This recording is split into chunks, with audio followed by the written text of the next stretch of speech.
बहुत समय पहले एक छोटे से गांव में रामू नाम का किसान रहता था। उसके पास सिर्फ 2 बीघा जमीन थी। उसी जमीन पर वह दिन रात मेहनत करता और अपने परिवार का पालन पोषण करता था। उसकी पत्नी गीता और बेटा सोनू भी हर काम में उसका साथ देते थे। गरीबी थी, लेकिन परिवार में प्यार और ईमानदारी की कोई कमी नहीं थी। गीता, इस बार भगवान ने साथ दिया तो हमारी फसल बहुत अच्छी होगी। फिर सोनू को अच्छे स्कूल में पढ़ाएंगे।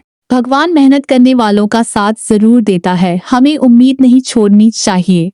गांव से कुछ दूर शहर में सेठ धनराज नाम का एक बहुत बड़ा व्यापारी रहता था।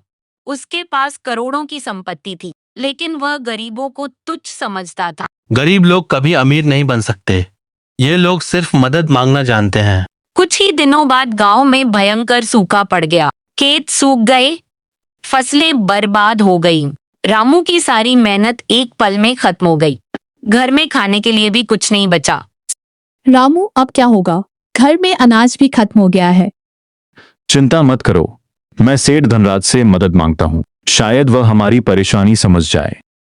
रामू शहर पहुंचा और हाथ जोड़कर सेठ से बोला, सेठ जी, मुझे थोड़े पैसे उधार दे दीजिए। अगली फसल पर मैं आपका पूरा पैसा लौटा दूंगा। पैसे चाहिए? पहले अपनी जमीन मेरे नाम कर दो, वरना यहाँ से चले जाओ। रामू के पास कोई रास्ता नहीं था। परिवार की भूख के आगे उसने अपनी जमीन के कागज सेठ के नाम कर दिए। उस दिन रामू बहुत रोया, लेकिन उसने मेहनत करना नहीं छोड़ा। कुछ महीने बाद बारिश शुरू हुई।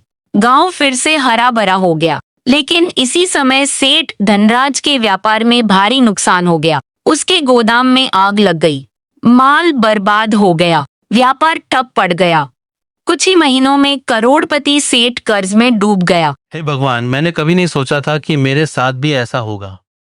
अब वही सेठ गांव-गांव घूमकर मदद मांगने लगा। एक दिन वह भूखा प्यासा रामू के घर पहुंचा। रामू, यही वह आदमी है जिसने हमारी जमीन छीन ली थी।